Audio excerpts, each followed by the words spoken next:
Boa noite a todos que estão ao vivo, entrando agora na live, e todos aqueles que vão assistir depois.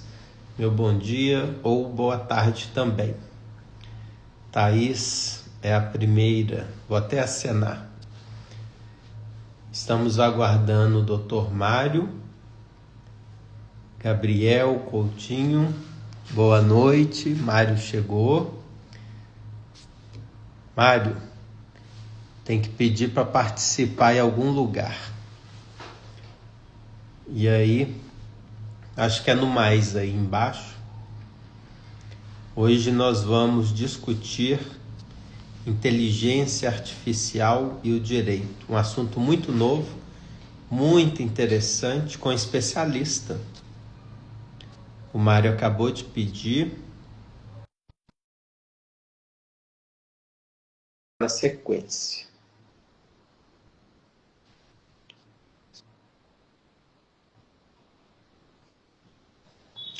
Doutor Mário, como vai? Boa noite, tudo bem? Boa noite, meu querido. Há quanto tempo? Que bom. Vamos ajustar aqui essa. Vamos ajustar. Onde é que a gente ajusta? Ajustar.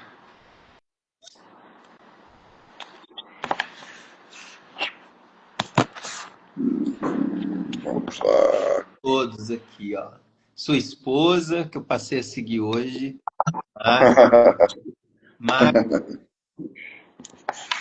Max, Augusto. A Gisele eu já cumprimentei. Deu tudo certo aí, doutor Mário? Vamos. Alessandro, boa noite. Hoje a gente tem... Ele saiu sem querer, daqui a pouco volta. Está ajustando lá. A gente vai discutir sobre inteligência artificial. Dr. Mário, ele publicou nos últimos 10 dias 2 artigos. É meu amigo já de longa data e é especialista no que tange essa matéria de inteligência artificial, que coincidentemente é o que eu estou pesquisando no momento, a inteligência artificial e o habeas corpus. Eu vou, inclusive, estava preparando um vídeo para amanhã e deixar um link sobre como conversar com essa inteligência artificial, no caso do habeas corpus, mas serve para recursos, né? Tudo certo, doutor Mário? Tudo certo. Só estou com o problema da questão do. Vamos lá. Da questão de, de colocação aqui do vídeo. Vamos lá. Aqui. E virou. Agora você está a 90 Eu graus. tô aqui.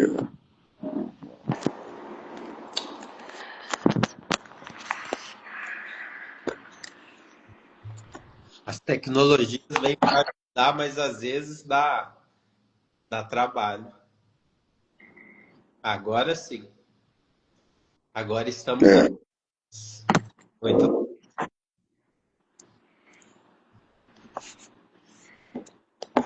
Nós temos que diminuir a câmera só. Vamos colocar aqui mais. Afastar um pouquinho também o celular, porque tá dando para ver. Enquanto isso, ó, Siqueira, a Miriam, Renato Fox acabou de entrar. E eu estava falando, doutor Mário, você arruma aí, e eu estava pesquisando coincidentemente sobre esse assunto, inteligência artificial e o habeas corpus. E os seus artigos, eles estavam dentro dessa pauta. Eu falei, pô, meu amigo, eu vou chamar para a gente debater esse assunto, eu aprender, e meus colegas também, que é o mesmo intuito seu, pelos seus artigos, deixa bem claro isso, né? De divulgar novidade, vamos colocar assim, porque os programas são recentes, mas também preocupação, não é? Uma preocupação da inteligência artificial não substituir o recurso humano. Então, doutor Mário, muito obrigado pela sua presença. Eu fico lisonjeado, muito agradecido. Sei da sua agenda, acompanho aí nas redes sociais, bastante intenso. Então, quero primeiro lhe agradecer a sua deferência em aceitar o convite para a gente conversar e divulgar para os colegas advogados essas novidades, o que o senhor está pensando, o que o senhor está pesquisando. E eu gostaria que o senhor começasse fazendo sua apresentação, não é? A sua formação. O que o senhor achar importante? É especialista em direito digital, tem aulas aí no YouTube, em grandes institutos. Mas, para quem não te conhece, o senhor fazer aí a apresentação, está em Belém do Pará, que é um lugar que eu tenho uma vontade gigantesca de conhecer. Ainda não conheço, mas as notícias que chegam é que a culinária, inclusive, rivaliza com Minas. Então, eu tenho assim, todo mundo que vai apaixona. Está na minha listinha de ir aí para Belém do Pará. Doutor Mário, boa noite, muito obrigado, seja bem-vindo. Boa noite, Varley, boa noite a todos os que nos assistem hoje. Você é sempre muito simpático, sempre eu fico muito encantado, viu, Varley? Eu fico muito encantado com essa sua produção, com essa sua garra, com essa sua vontade de realizar lives, de produzir conteúdo jurídico, o que hoje nós estamos vendo já há algum tempo, um desinteresse muito grande por parte das pessoas, por parte dos nossos alunos, ou seja, aquela segmentação, aquela ideia.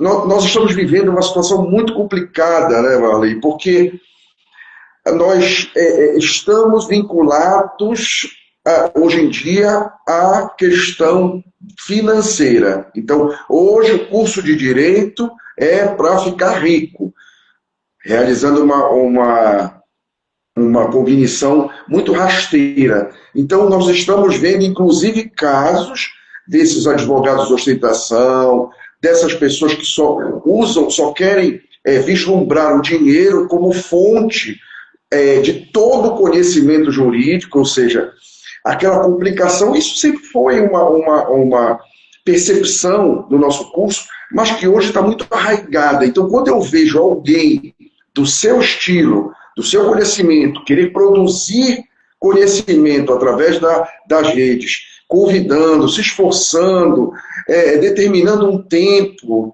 para a cultura jurídica universal, eu fico muito satisfeito. Mas nada de surpresa. Eu não espero outra, vamos dizer, outra iniciativa que não seja essa da sua parte.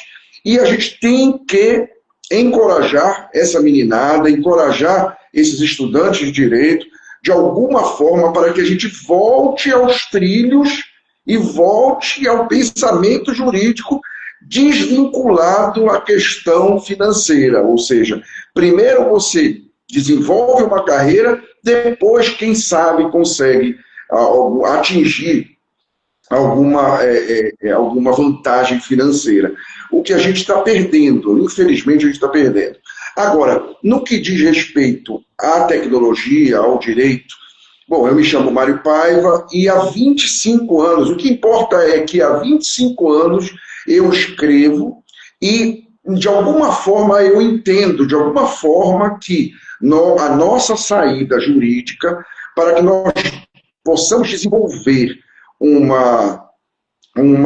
direito apto a todas essas diversidades, nós precisamos estudar e aprofundar o direito digital. E isso eu já tenho desde aquela situação da lei do fax, em 99, que a gente achava uma descoberta de ouro, e hoje nós estamos com um impacto muito grande. Quem diria, meu querido amigo, que todos os processos seriam digitais?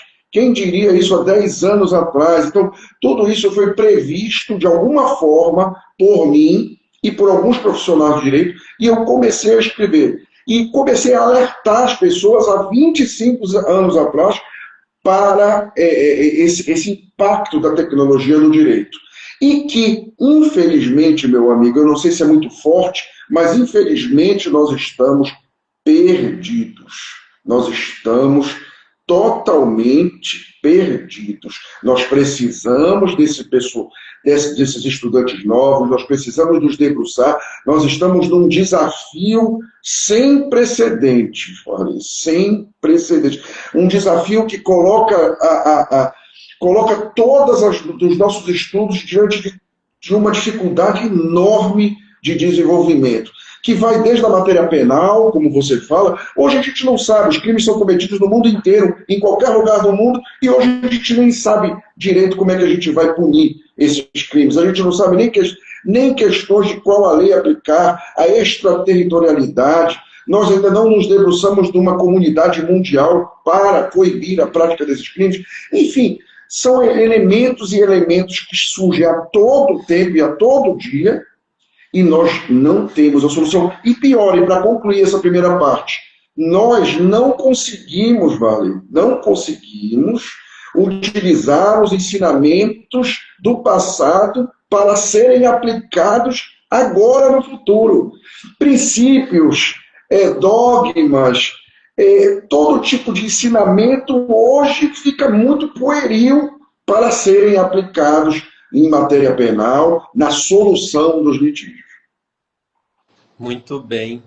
Aproveitando aqui que a gente está observando a internacionalidade, minha amiga Maria Estela Bordon, direto de Buenos Aires. Buenas noches, meu amigo Denise, a Lorena, o Renato, eu já falei. Muito bem, Mário, essa preocupação eu também divido. E por isso mesmo eu estou pesquisando e por onde achei os seus artigos. E a sua visão é muito importante, essencial para todos os profissionais do direito, mas a gente tem que analisar também a inteligência artificial, como a gente tem usado, como um instrumento, não é? Como um mecanismo, uma ferramenta para auxiliar, porque é inafastável que todos nós vamos ou já estamos fazendo uso dessas ferramentas de inteligência artificial. Mas na prática forense, que aí entra a minha pesquisa, a gente tem um problema, porque o tribunal, o juiz, ele tem uma tendência, então, a utilizar também essa ferramenta. O CNJ já autorizou, semana passada isso foi autorizado para o CNJ, você vê a matéria super recente, né? Isso, acho que não tem 7 dias que o CNJ autorizou como instrumento, como ferramenta, o juiz usar, o desembargador usar, os tribunais já estão usando, no STF o sistema Victor, lá no STJ, Sim. não é? Agora, isso tudo traz essa preocupação. O tribunal, ele não analisa tudo. Esse recurso humano, ele fica analisando aquilo que é filtrado antes por essas inteligências. O que passa pelo Victor, o que passa pelo Logos, é que vai cair na mão do recurso humano. Então, a conclusão direta que eu cheguei é que a gente tem que saber dialogar com essa inteligência artificial. Não basta mais escrever o nosso recurso do jeito que a gente escrevia, porque não vai ser um humano que vai fazer essa triagem inicial. Se você não souber conversar com a inteligência artificial, o seu recurso trabalhista, civil, penal, tributário, vai cair naquela jurisprudência defensiva e vai ficar lá na vala comum. Então, é isso que eu estou percebendo. Como é que você enxerga isso? Essa necessidade do advogado dialogar com a inteligência artificial e já também puxando aí o seu artigo da semana passada do Conjur, do mandado de segurança 38187 do STF, que eu gostei bastante, essa lógica do sigilo telemático que você trouxe ali descortinou algo muito importante. Então, essa minha preocupação do advogado saber, a partir de agora, dialogar com a inteligência artificial e a correlação do mandado de segurança do Supremo 38187, que tem a ver com sigilo telemático. Nos inspire. Com certeza. Perfeito.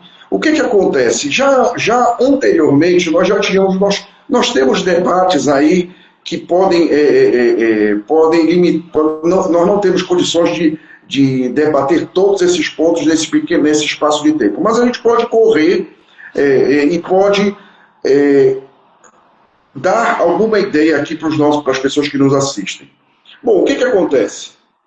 Primeiramente, os recursos já há muito tempo que eu não concordo, desde sempre, acredito que o colega também, Belo, não concorde, é que a questão dos filtros. Olha, tem muita gente que deixa de ser julgado de uma forma coerente, de uma forma honesta, de uma forma legal, porque existem os filtros. Então, desde aí já cabe a questão da reflexão em relação aos filtros. Nós queremos julgar a matéria ou nós queremos fazer um crivo de inúmeros filtros que vão barrar a apreciação dos nossos recursos?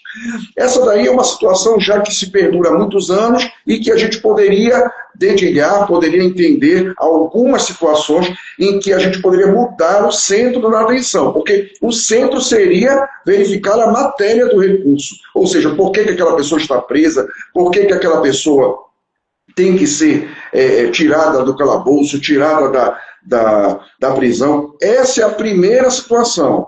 Que isso divaga aí, nós precisaríamos muito tempo para divagar sobre a necessidade de se atentar para o mérito, dar a importância maior para o mérito, e não para os filtros. Antigamente, só para exemplificar, nós tínhamos recursos que não eram conhecidos por centavos, porque as custas e o depósito recursal não eram recolhidos por centavos. Então, isso foi muito tempo discutido nos tribunais. Você tinha um recurso, eu sempre faço paralelo com o papel, antigamente se tinha um pagamento de custas em depósito recursal, se você errasse 10 centavos, o recurso não seria conhecido e você perdia a ação. Isso sempre foi um absurdo, sempre foi uma problemática muito constante. Agora, o que nós precisamos fazer? Qual a dica de ouro para todos que nos assistem? É que nós temos necessariamente, sob pena de não sobreviver no mercado, que usar desde ontem a inteligência artificial. Desde ontem, não é o futuro. Nós não estamos aqui, eu e você, no futuro, nós estamos no presente. E eu vou dar uma situação muito importante, um adendo muito importante. Você que está nos assistindo aí, você tem que verificar como você se posicionou nas redes. Como você verificar, como você pode se olhar, se enxergar nas redes. Antes de adentrar nesse assunto, nós temos que entender o seguinte: eu fiz diversas viagens ano passado, viagens empresariais, e que hoje você é escolhido, você é filtrado pelas redes sociais e pelo seu conteúdo na internet. E aqui lanço até vamos dizer, uma dica para você, de você digitar em uma das suas inteligências artificiais, pode ser gratuita, pode ser paga, digitar o seu nome e o que a inteligência artificial lhe responde do seu nome. Porque isso é muito perigoso. Pode ser que você esteja aí identificado com um algoritmo que possa causar prejuízo. Então, você que é advogado, que depende, você que é profissional do direito, você que é estudante, que depende do seu nome, tenha muito cuidado e tente o máximo preservar sua imagem digital, porque hoje no exterior, hoje em vários ambientes jurídicos, internacionais principalmente, o que você vale é o que você fez na internet, é o que a inteligência artificial diz de você, não é o que eu digo, não é o que o Varley diz, não é o que a inteligência artificial. Então, saindo dessa live, você vai lá na inteligência artificial que você comprou, ou gratuita, e digite o seu nome, primeiramente para ver o que a tecnologia diz sobre você. Porque já estamos na era de que a inteligência artificial que dita se você é bom ou se você é ruim. Quais os seus predicados, quais as suas autoridades. Então começa por aí. Comece vendo como você se posiciona nas redes e como você se posiciona na inteligência artificial. E comece a usar a inteligência artificial no dia a dia. Aqui nós podemos fazer algumas críticas, apontar algumas soluções, mas é muito importante que você não fique parado no fax. Para quem é um pouco mais experiente, como eu e o Dr. Belo, nós lembramos da lei do fax, que era uma tecnologia avançadíssima de envio de petições para outras comarcas. Quem está no fax já morreu no mercado de trabalho. Quem está na máquina de datilografia já morreu no mercado de trabalho. Então, não temos opção, é um caminho sem volta, acredito que vocês todos já viram que é um caminho, todos já sabem que é um caminho sem volta, o processo não é. Hoje, por exemplo, um cliente que me manda papel físico, documentos físicos, não entra no meu escritório, não pode enviar, eu não aceito documentos físicos no meu escritório. A pesquisa jurisprudencial, a pesquisa das nossas peças, a elaboração das nossas peças, todas utilizam a inteligência artificial. E os tribunais hoje, como bem falou o doutor Belo, os tribunais hoje usam, inclusive, inteligência artificial com nome. Não é só a questão do STJ e do STF. O Tribunal de Justiça do Estado do Pará também tem a inteligência artificial, a Jussara, que responde às dúvidas e acompanha os seus processos. Hoje, para que eu saia do escritório, é preciso um evento muito importante para que eu saia fisicamente do escritório e vá ao tribunal, porque existem balcões virtuais, existe lista de espera online, em que você fala com o atendente do tribunal no próprio sistema do Poder Judiciário, as sustentações são orais, as dúvidas são através da internet, então quase toda a emissão de custas, o encaminhamento de petições. Então, nós temos o quê? Nós temos praticamente, e aí nós vamos entrar lá no final da live, da questão da desumanização, e aí é uma situação muito difícil e muito desafiadora, mas hoje nós precisamos de tecnologia. E hoje, doutor Belo, hoje, as pessoas que estão começando a advocacia estão começando com uma vantagem muito grande perto do que nós começamos. Hoje, com um computador, hoje com internet, um token para acesso, você consegue desenvolver um escritório de advocacia, uma carteira de clientes e petições fáceis, de fácil acesso. Antigamente, como eu vejo esses livros atrás, Lex, do STJ, do STF, eram livros altamente dispendiosos, você tinha que buscar os livros, você tinha que fazer Então, hoje nós temos, sim, uma oportunidade muito maior do que no passado. Mas, de tanta empolgação, vamos continuar as perguntas e a linha de raciocínio, porque esse pensamento aqui, nós temos muitas dicas para darem às pessoas que nos assistem. Ótimo. Vamos aproveitar todas essas dicas. As dicas, estou anotando tudo aqui. Eu estava falando, doutor Mário, sobre a defesa, né, da inteligência artificial. Claro, a gente não pode ficar para trás. A gente se lembra aí do fax, que era uma luta, às vezes caía, aí você tinha que mandar tudo de novo, não podia deixar a folha espalhar da outra, e ficava ali colocando uma folha na sequência da outra. Era terrível. E, enfim, tempos idos. Mas hoje essa inteligência artificial como ferramenta e não como decisor, não é? Mas exatamente. Eu quero te provocar. Mesmo não decidindo formalmente, porque tem o princípio da reserva humana, que é esse princípio novo que você já citou aí. Você, doutor Mário, não acha que a inteligência artificial já está influenciando o que está sendo decidido? Claro que sim. Agora que me ocorreu a sua pergunta bem cirúrgica, doutor Belo, bem cirúrgica em relação à questão do sigilo de dados. Bom, aqui cabe uma outra dica importantíssima, principalmente para os advogados criminais. O que nós estamos vendo hoje e uma decisão importante nesse caso do banqueiro, do ministro André Mendonça, uma decisão assim que eu considero histórica, inclusive pela importância da decisão.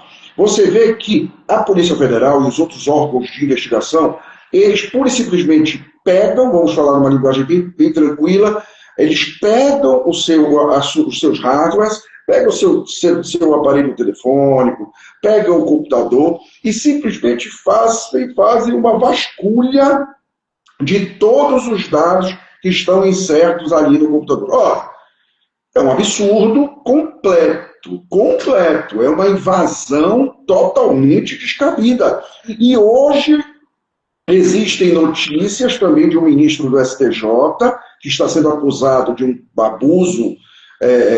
abuso, que também está tendo esse problema, porque o que está acontecendo? Estão vasculhando os dados dele e estão achando, já chegaram no COAF, já chegaram em transações no COAF da sua esposa. Então, olha o que está acontecendo, Nós estamos num processo penal em que está vasculhando a vida por determinado crime e começa a atingir a privacidade, a intimidade, as movimentações sigilosas, as movimentações bancárias e acaba devastando a vida do acusado. Então, assim, você que é um professor nessa matéria, nessa questão penal, de direito, de processo penal, o que acontece? Hoje você está totalmente descoberto, porque um celular vai lhe indicar, desde que você tenha um amante, desde que você tenha uma transação bancária.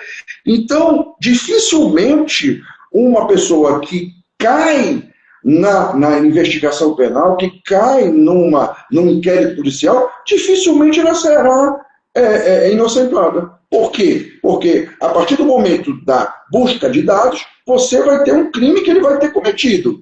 Vai ter um crime de sonegação fiscal, vai ter um crime em relação à sua esposa, em relação aos seus filhos.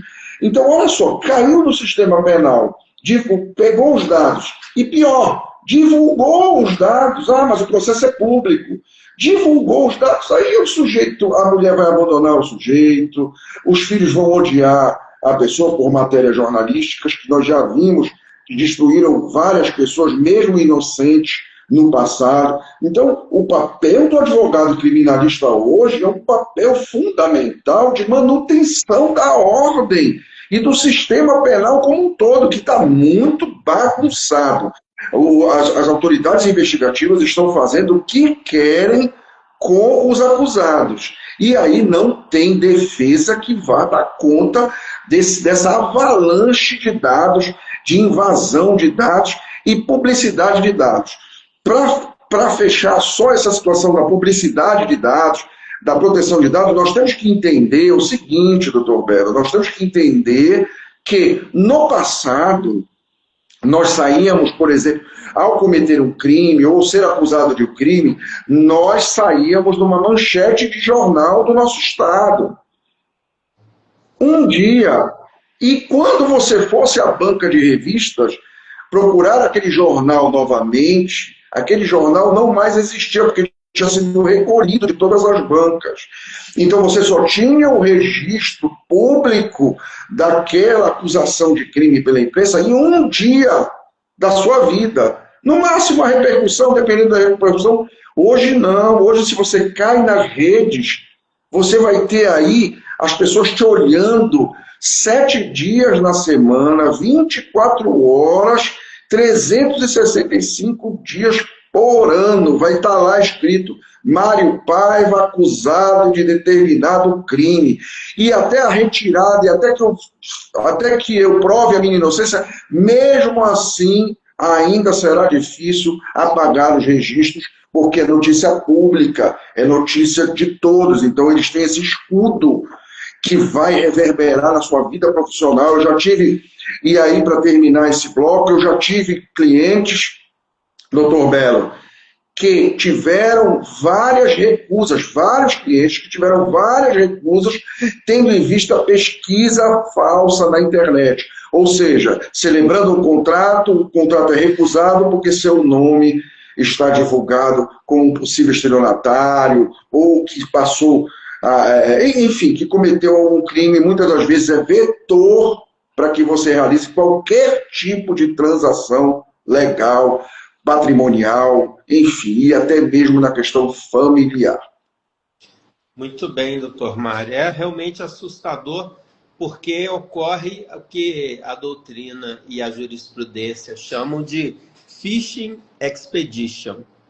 Joga-se a rede no celular, pega o celular da pessoa, abre todos os arquivos, abre o WhatsApp, abre as fotos, abre a nuvem do Google Drive, abre Pix, você acessa os bancos, você tem os app dos bancos, e aí eu achei muito interessante no seu artigo que você colocou o smartphone como extensão da personalidade. E é exatamente isso, né? Hoje, o seu telefone celular, ele ganhou status constitucional.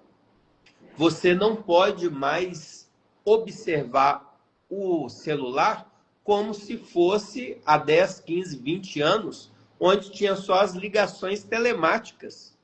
Quem que ligou e quem que recebeu. Então, a nossa legislação, ela está desatualizada e é necessário a gente ter essa consciência que o senhor bem colocou, né? E no artigo me chamou muita atenção nesse ponto da extensão da personalidade. E é exatamente isso.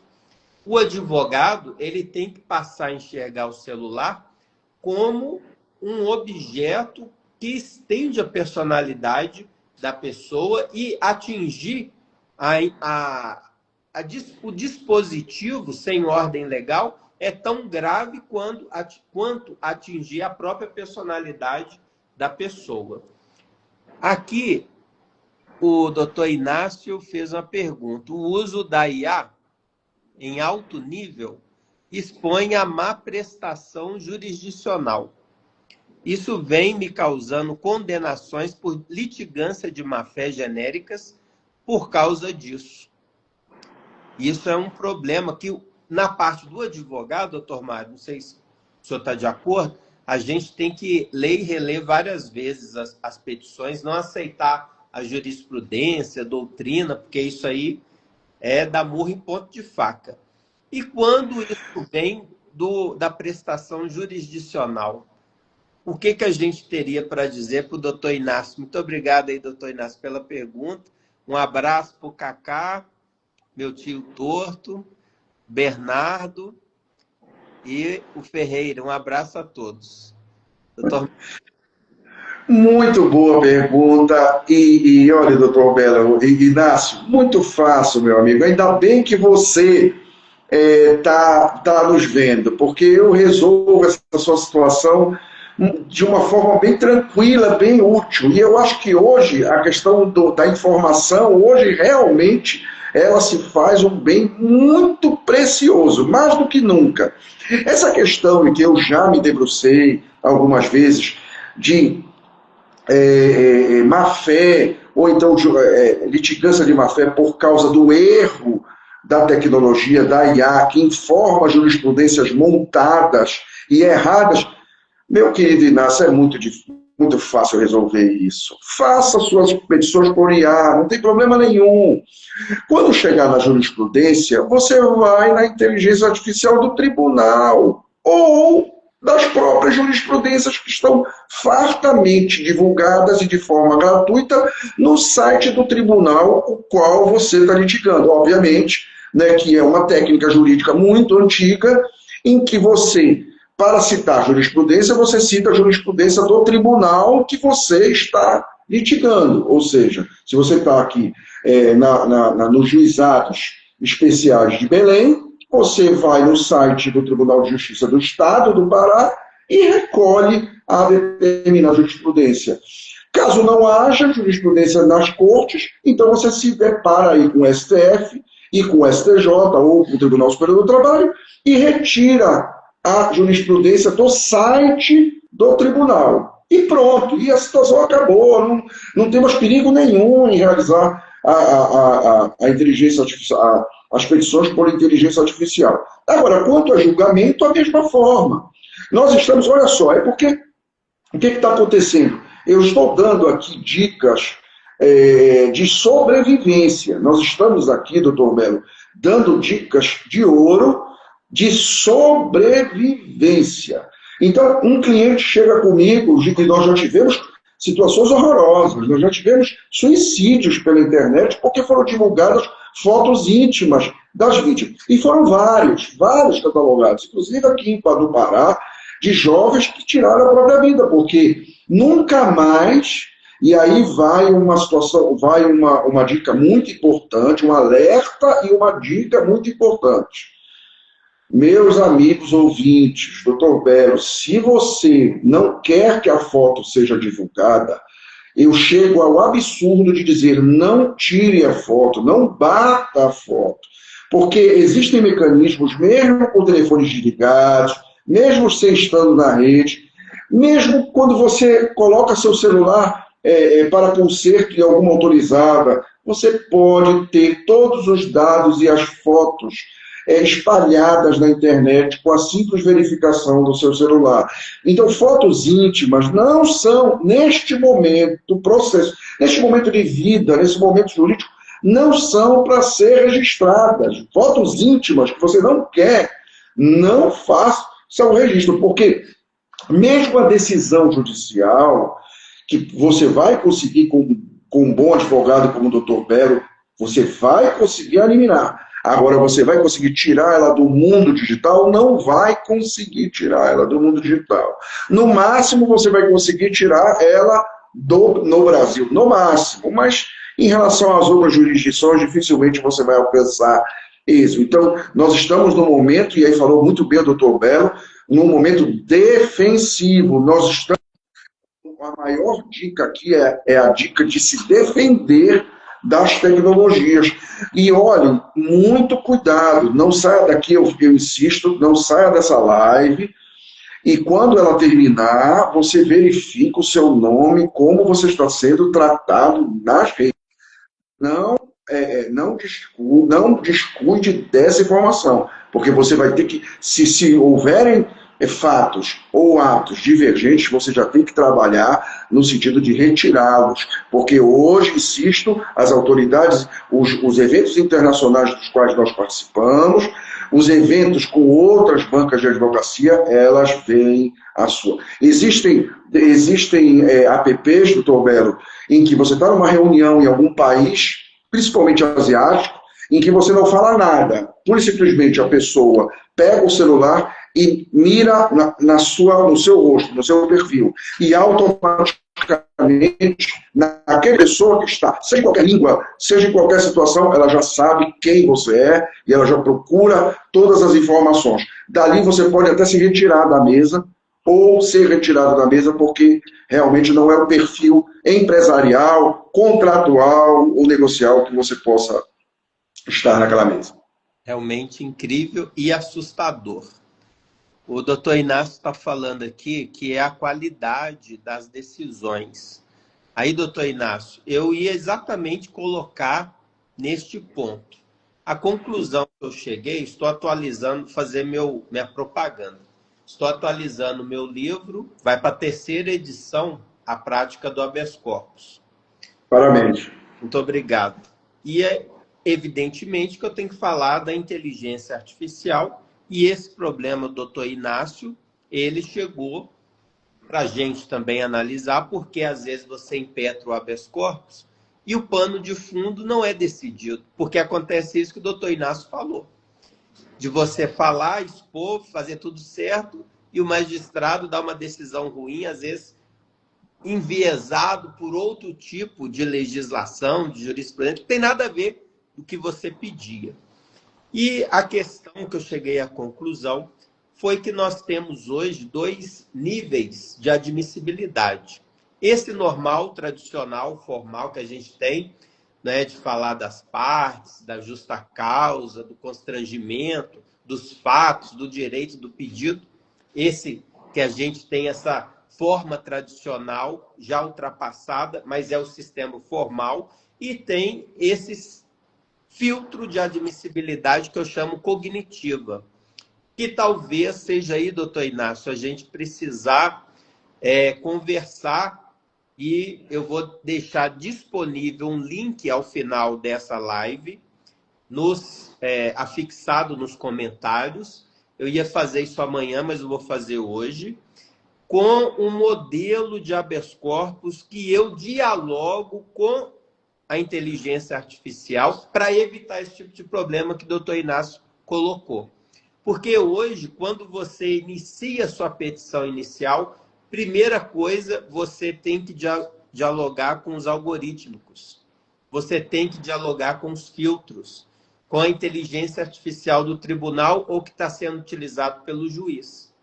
Então, a gente fez um protocolo, vamos colocar assim, de comunicação com a inteligência artificial, porque você corre esse risco de você escrever sua petição, mas não dialogando com a inteligência artificial, você perde o trabalho. Então, eu vou deixar esse link na sequência e amanhã eu devo fazer esse vídeo explicando essa situação, mas é isso.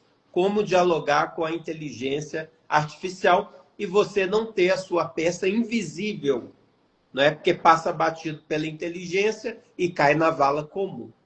Doutor Mário, e outra coisa que eu anotei aqui, sempre, agora eu estou tomando também a iniciativa na jurisprudência de colocar o link da onde eu encontrei, do STJ, do STF, exatamente que está essa coisa terrível da jurisprudência inventada pela alucinação, né? Então eu coloco o link, pego na internet, coloco o link, acabou. Está ali o link. O computador, a inteligência artificial, ela já vai ver que aquilo ali tem referência. E se você tiver dúvida como magistrado, ou promotor, a ex adversa, você é só clicar que você vai chegar a essa conclusão. Doutor Mário, semelhanças e diferenças que eu vi entre nossos trabalhos. Semelhança. A gente reconhece a centralidade humana, que a gente não pode nunca perder o ser humano, esse princípio novo da reserva humana, que já está na Lei Geral de Proteção de Dados, LGPD, artigo 20, que há específico esse princípio, acho que é o primeiro lugar que eu achei dessa referência, mas tem uma diferença que eu notei dos seus escritos, dos seus estudos. Você se prende mais à decisão, ao que foi decidido. E eu tenho pesquisado mais a pré-decisão, o filtro, não é? O que o advogado ele deve escrever. O problema, então, não é apenas quem se decide ou o que se decide.